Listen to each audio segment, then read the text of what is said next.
Do you remember in your childhood, if you wanted something, there are few parties you need to convince before you get what you want. First thing, you know what you want, you have the clarity. Second, you need to go and convince your siblings because they might come in between and say, why do you need this at the last minute? And the whole plan will go for a toss. Third is ensure mom is on your side because you don't want mom to come in the last minute again and say, why do you need this, and party with dad. Now, once you have all these people in your side, the last person you go to is dad because he finances your requirement. Now, there's a lot of effort which went into that. I'm sure all of us resonate with this. And when it comes to an organization, it's more or less the same thing. We just miss those small aspects because when people come into picture and different kind of people come into picture, we feel that at times we are being sabotaged or we are being questioned on our thoughts or ideas. So that makes a very big difference. Let me tell you, organizations are also looking for people to innovate or become entrepreneurs or bring out some new ideas for the existing aspects what they have. And employees also try to do those kind of things, but we know we miss that jump or when we try to bring in new ideas, we forget to convince the people around us before we go ahead and market what the idea is all about. There are three aspects to a corporate innovation: the culture, people, domain knowledge. These three things come into innovation management. If your educational background is from the same domain as you're working, you're very fortunate, very less people get to do that, then you have a little edge over others. But predominantly we notice 90% of people who work for organizations don't have the similar kind of educational background which is required. They come from a different stream of education but doing different kind of work. So this is prone to happen in organizations, and only few people get the advantage of having the same kind of education and working in the same organization.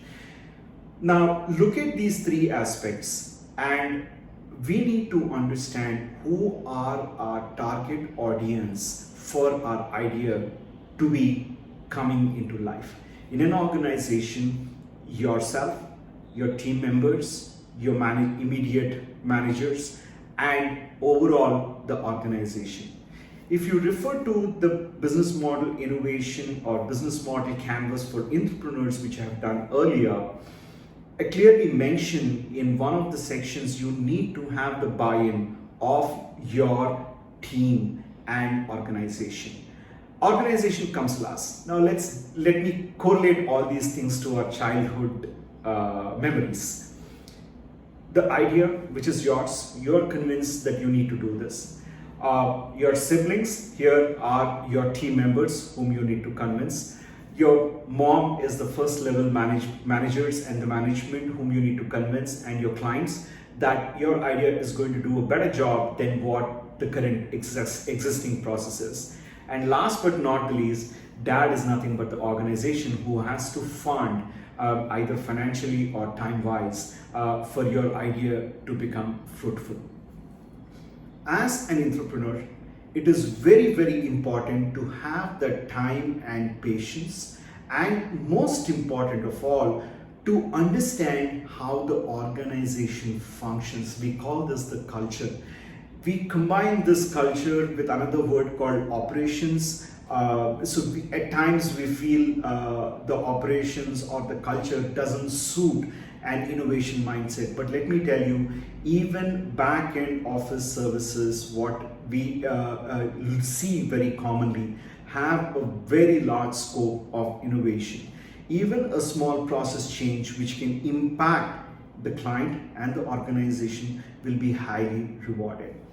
Look at any person who has gone from the bottom to the top. Even if the two classic examples what I can give, apart from founders becoming CEOs, look at Google and look at Microsoft. The two people who are there, Sundar and Mr. Nadella. If you look at these two people, what they have done in their careers, they joined as regular employees, they brought out new ideas, they grew within the organization, and finally they're at the helm of the organization. And I just gave those two names as an example because all of us can relate and everyone knows globally who they both are.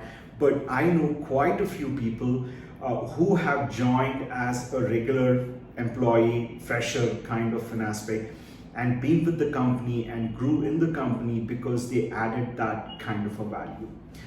Entrepreneurship becomes difficult when we don't understand the domain knowledge. It very is an important aspect. You be in healthcare, you be in finance, you be in taxation, you be in a SaaS, or you be in real estate, whatever it is, the more domain knowledge you have, how the domain functions, how the domain actually workflows come out, the more understanding you have of this, the more successful entrepreneur you can become. Now, it is a very simple question you might ask me, Hari, why should I be an entrepreneur? The biggest underlying point is because the future of work is changing, the future of technology is changing, the future of everything is changing post the pandemic. Until then, it was small things which were going on, but now people are trying to innovate a lot more faster and a lot more better. But it takes its own time, and nothing happens overnight. That also we need to understand. So if you constantly want to look at bringing out the value, again going back to my previous video, why should we hire you, what's your value proposition, one of the most important aspects is how constantly can you innovate, how constantly can you think different. It need not be new ideas. Thinking different is very important. Over the last few weeks or few months, I've been seeing a lot of questions on Quora and a lot of articles on Facebook and social media. What is the value of a 40-year-old in today's organization? I'm surprised and amazed at the kind of answers I see.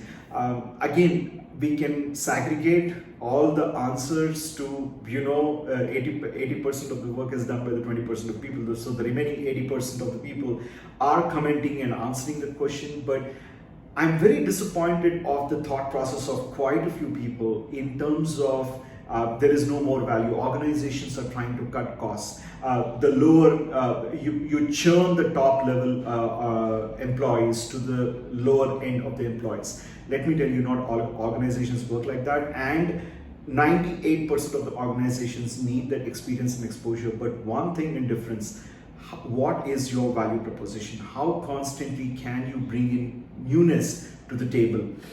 This entirely depends on you. How well are you understanding the domain? How well you're understanding the technology? How well you're understanding the people? And last but not the least, how well are you fitting into the culture of the organizations, which is nothing but the operations. So it becomes very important for an entrepreneur to have the time, patience, and the learning ability. So don't give up on your learnings, but focus on what you take in. What should I learn new to ensure that I bring in value or newness to the table? So to answer the question, how to become an entrepreneur, having your day job and you want to constantly add value to your organization, remember, understand the culture of the organization, master the domain in which you are working, and have cordial relationships with the people you're working around. Go back to the old example. If you're constantly fighting with your siblings, let me tell you, your siblings are not going to stand for you when you need to buy something. So those differences do come out. But these are very important for you to be successful as an entrepreneur. If you can get this, don't worry about what is the value a 40-year-old brings or a 60-year-old brings. You will always be valued in any organization, and end of the day, you will be valued as an individual because you bring in that contribution. Good luck, and I will see you in the next video. Thank you.